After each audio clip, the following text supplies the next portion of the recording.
Teka muna, eto balikan natin. Kasi may balita po.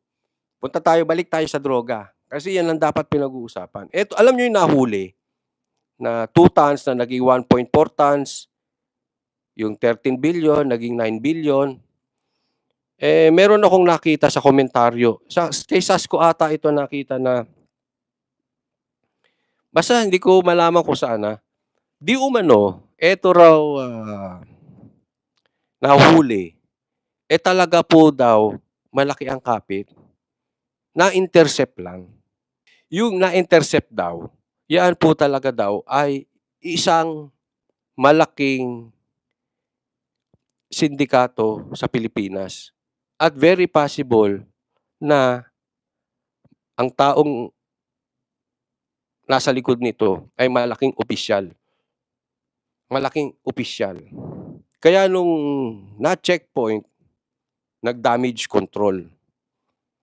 Dinamage control nila, nahuli, tapos wala na yung mastermind. Pansin nyo? Sinalo. Sinagip.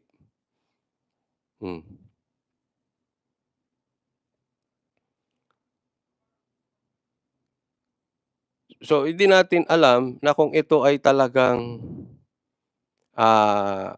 may malaking tao nasa likod nito. But definitely, tinatago po yan. Ang ganda ng komentaryo ni Attorney Panelo about it. Pinagbawalan ng pulis na dapat ine-explain nila, pinagbawalan ng mga pulis na magbigay ng statement about this. Yung ganitong kalaking bolilyaso na mali-mali ang kanilang facts, mali-mali ang kanilang nilabas. Dapat yan, ine-explain sa taong bayan. Alam nyo anong reaction nila? Bawal magsalita ang pulis about it. Pinagbawalan ng pulis magsalita about it. At hindi rin natin maaalis sa ating isipan, pati po ang media, pinagbawalan magsalita.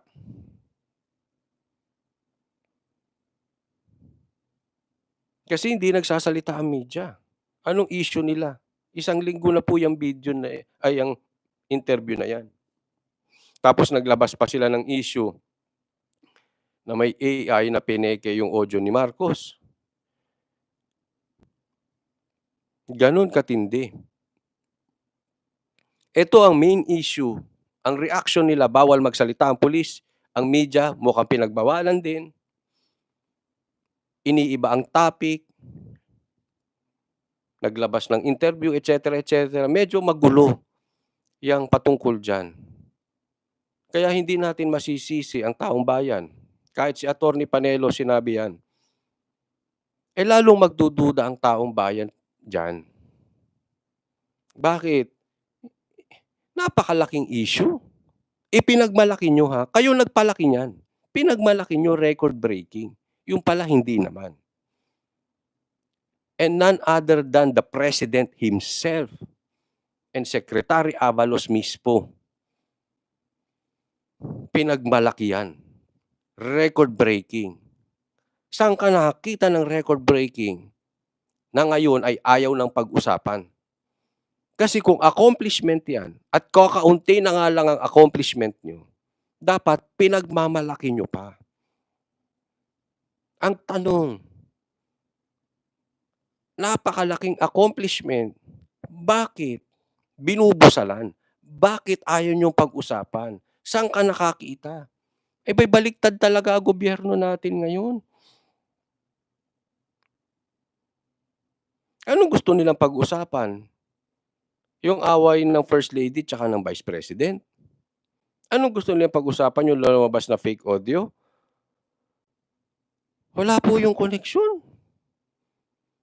sa peace and order ng mga mamamayan ng bayan. Wala pong koneksyon yun sa sikmura ng taong bayan. Instead na yung record drug hole na nahuli, nabitag nila, o na checkpoint, nasagot ang maraming questions. Lalo pang dumami ang questions. O sabi tuloy dito ni SM, proof yan na mahina mag-analyze si BBM. O sabi ni Starsky Marchecos, kasi nga sila may-ari nung drugs na yon. Ako po, hindi ko po sinasabing naniniwala ako diyan sa sinabi na 'yan, na sila may-ari ng drugs. Hindi ko rin sinasabing hindi ako naniniwala, okey? Para sa akin ang dapat mag-ano niyan, husga niyan ay sampahan ng kaso at ang korte magdesisyon, hindi ako manghuhusga. Pero hindi natin masisisi ang taong bayan kung katulad nitong komentaryo na ngayon na sinabi, kasi nga sila may-ari nung drugs na 'yon, we cannot blame them. Na 'yan ang isipin. Pinagmalaki niyo, pinagyabang niyo, record breaking tapos ngayon ayaw niyong pagsalitain ng pulis. Hmm. Sila gumawa, sila rin ang nanghuli, Evan Loha. Hindi nga ang sinasabi nga nung iba, nasabat talaga 'yan, na-intercept, hindi nakalusot. Possibly, possibly. Kaya nagkaroon sila ng damage control. 'Yan ang komentaryo nung iba kasi naiinis nga, instead na pag-usapan ito, bigyan, eto na naman sila, yung nakakabingi nilang pananahimik. Katulad nito halimbawa si Mike Abe. Parang nahuhumaling kay Pastor Kibuloy at kay BP Sara. Instead na ang pag-usapan mo yung importanteng bagay sa bansang Pilipinas na yang nahuling yung drug haul na yan, na bakit palpak ang facts at nananahimik. Hindi. Anong pinag-uusapan nila si Pastor Kibuloy at saka si BP Sara? Nakakabingi ang pananahimik nyo, media. Kayong mga Ensimada vloggers, kayong mga Tanso vloggers, kayong mga Tanso, nakakabingi ang inyong pananahimik.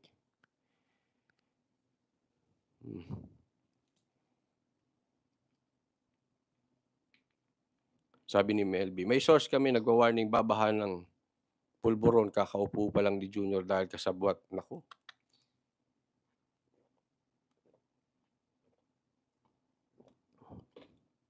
Tanungin niyo na lang. Huwag kayong maniwala kay Coach Oli. Tanungin niyo na lang. Kung hindi kayo panatiko kung hindi niyo dinodiyos ang administrasyon ngayon, yung kayo'y nasa gitna. Pakiramdaman niyo na lang yung paligid niyo. Umuulan na naman ng pulburon. Sabi dito ni Marilyn, planted yan coach at may script nila, director si Bangag at Baloslos. Kita? Can we blame them? Di ba? Hindi. Mabiblame ba natin ang taong bayan? I totally agree with Attorney Panelo. Lalo kayong pagdududahan.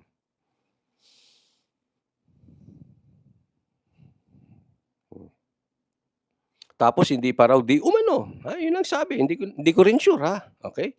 Hindi naman ako para maghusga. Hindi pa raw Filipino citizen yung driver na yon. Ako medyo nagkaroon ako ng konting pag-asa nung nakausap namin kagabi. Nasabi, marami pang palabas. Medyo nagtataka lang sila, bakit hindi pa nagsasalita si Toot about it. Yung sinasabing 5 ang lalabas. Isa pa lang daw ang lumalabas. Matagal na yan. Sabi ni May Manzano, script ang huling pulburon, tanim video. Mahilig magtanim no? Papaano tatanungin coach ayaw ng pulis pag-usapan niyang nangyari, wag na daw usisain na mangyari sa mga tao matatakot ang adik araw-araw. Ayun nga Pinatahimik ang pulis. Ano magagawa ng pulis? Alam mo hindi niyo masisisi din ang pulis. Kasi siyempre, yan chain of command yan. Susunod at susunod yan sa ibabaw.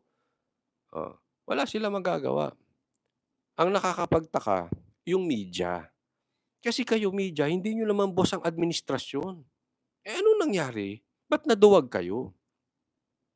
Kaiingay niyo noong panahon ni PRRD. Ngayon, tahimik kayo.